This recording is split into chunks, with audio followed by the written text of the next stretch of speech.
I think that there's more to Brave Gullveig than meets the eye. And look, I was guilty of assuming that it was just kind of a safe design on the part of Iz. In fact, I even said it in last night's reaction. It's a safe design. It's obviously a callback to what we learned in a previous chapter. So I'm assuming that they're hoping that you played the most recent chapter of Heroes. Again, it's safe, but I feel like it's pretty well executed. However, let's explore what I believe to be some of the hidden lore in Brave Gullveig's design, weapon, everything, her whole representation. I think there's a lot more there than I initially thought. For a little background, Cavasir, Sather, and Gullveig are all basically Sather, representing past, present, and future. We learned this from a recent story chapter in Heroes from Book 7's main story, as well as a video Faye put out called The Golden Curse. So where does Brave Gullveig fit in? I think that Brave Gullveig represents a Sather who was struck with the curse of the Golden Seer, but rather than succumb to it, actually harnessed its power. So Brave Gullveig is actually wearing Sather's clothes, but there are more nods to Sather when you look a little bit closer. So the horn on her head, or whatever it is actually iridescent. She also has crystals floating around her head, not unlike Sather does. Her weapon even has a little purple ribbon on it, another nod to Sather. The background crown plate thing, I don't really know what it's called, but that floating thing behind her head, there are some key differences there between Brave Gullveig and Boss Gullveig. In Brave Gullveig's design, it's almost incomplete or kind of broken up. Unlike the fully formed version in her boss art, this highlights one of the key lore implications. Additionally, her weapon is called Cycle's Turn. What's interesting is that the word turn is used. This almost implies a deviation from the current flow. When something takes a turn, it means to change trajectory off of the current course. Meanwhile, Cavasir, Sather, and Gullveig all have weapons of their same names, as if to imply a stationary point within each major part of the Golden Seer's cycle. Her unique B skill, Gold Unwinding, also kind of implies some sort of faultiness with the curse. Gold Unwinding almost implies that the curse is unraveling or not fully intact. The icon itself is also of Brave Gullveig's weapon, with an emphasis on the purple ribbon, which again, nod to Sather. Even her epithet, Seer Beyond Time, kind of implies some sort of break in the Seer's cycle. Cavasir, Seer of the Past; Sather, Goddess of Hope; Gullveig, Golden Seer. Seer Beyond Time almost sounds as though Brave Gullveig has somehow ascended past the cycle or flow of time relating to whatever is happening with the Golden Curse. There's also the fact that she is a Blue Tome flyer. Now, I don't know if this is anything that's like groundbreaking, so like this to me feels like the part that I'm kind of reading into the most. But similar to her counterparts, she has a tome, but she's a flyer. So she's also a Blue Tome, which, you know, now we can have the fun Rainbow Gullveig Emblem type team. But she's a flyer, and flying is often associated with freedom, being able to go whichever direction that you want to go. You're not restricted to whatever course you are on land or in the water or, you know, whatever. It's an interesting choice to make, at the very least, given that there aren't actually any movement type requirements for Brave Heroes. Like, Brave Heroes always have one hero of every color represented within the 4 total winners. But movement type has never really been a thing. So it's especially curious because she is a flyer where her counterparts are calves. So she's still a tome, so she's like still within that realm of sameness, but she is the only flyer who perhaps has ascended beyond the Golden Seer's curse. It's just, it's an interesting choice.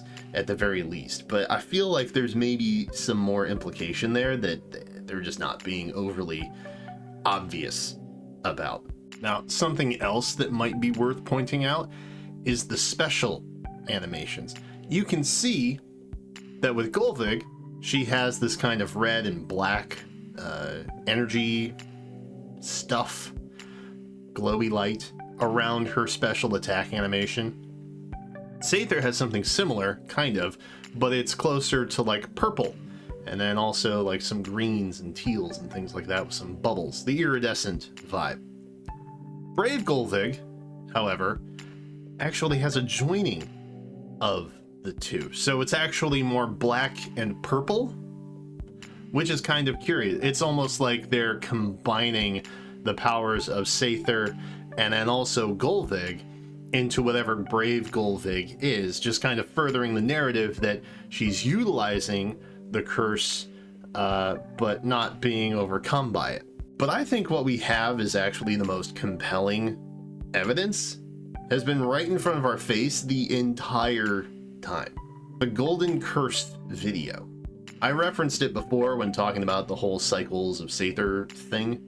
What we took from this was a lore reveal for the cycle of Gullveig, Sather, and Cavasir may have actually been teasing Brave Gullveig literally the entire time.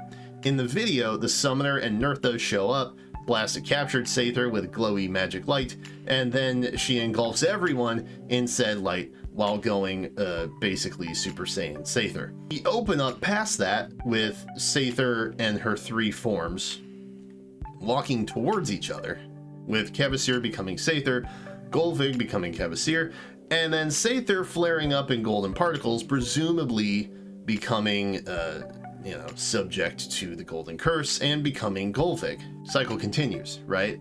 But the interesting thing is that we didn't actually see what form of Gullveig Sather took in that golden particle transformation thing. We didn't know about Brave Gullveig at the time, so it's possible, I guess, that we just didn't really think about it. And the truth is that she could be either Boss Gullveig or Brave Gullveig. But we don't know which one it is. It's only ever implied that she became Gullveig, but we don't know what form she inevitably is going to take. Sather is also able to ascend with the help of Nerthos and the Summoner to adopt the Golden Curse, but harness his power instead of succumbing to it. I feel like that is a theme that is also represented in the video, as well as the act of voting for her in Choose Your Legends and getting her to ascend and win and get a brand new form. There's like weird parallels there that like make sense, but obviously nothing has been confirmed. So it may actually be possible that voters for Gullveig actually impacted the Book 7 story in some capacity, which, by the way, Choose Your Legends 7, Book 7, it's a weird coincidence. Either way, we may never actually know unless it's straight up revealed in the story and Brave Gullveig plays like a major role in the continuation of Book 7. But we may not have to wait very long because, as it turns out, that video is essentially what happens right after the events of Chapter 9-5. So we should be finding out really soon. The funny thing is that the next chapter is the Brave Heroes chapter, which presumably would have Brave Gullveig in it. So Chapter 9-5 has us basically killing Hather, then the events of Sather getting cursed with the Golden Seer's curse, and then that's essentially where the Golden Curse video picks up. Now we have Sather transforming with golden particles, and somehow Brave Gullveig is involved in said story. It's kind of interesting. But if nothing else, it is kind of fun to just, speculate and wonder if there's more to the Easter eggs that they put in. But I'm definitely guilty of overlooking a lot of the finer details that they placed with Brave Gullveig. And I give it up to Iz. They actually put a lot of effort into this. It's so subtle that maybe not everybody noticed. within the first 5 minutes of the debut. And even if it doesn't actually impact the book 7 story, I'd still like to think that this design choice implies that this is a Gullveig slash Sather from an alternate timeline where she was able to ascend and adopt the curse but not succumb to it. And that whole story still kind of playing out where, you know, she gains the power of the curse but does not fall prey to it. But those are just some of my thoughts and observations around Brave Gullveig and her design and kit and whatever kind of lore tidbits we have from video pieces and story chapters. Let me know in the comments of this video if I am insane. Either way, thanks so much for watching, and good luck to those rolling on the Brave banner when it drops in just a few days.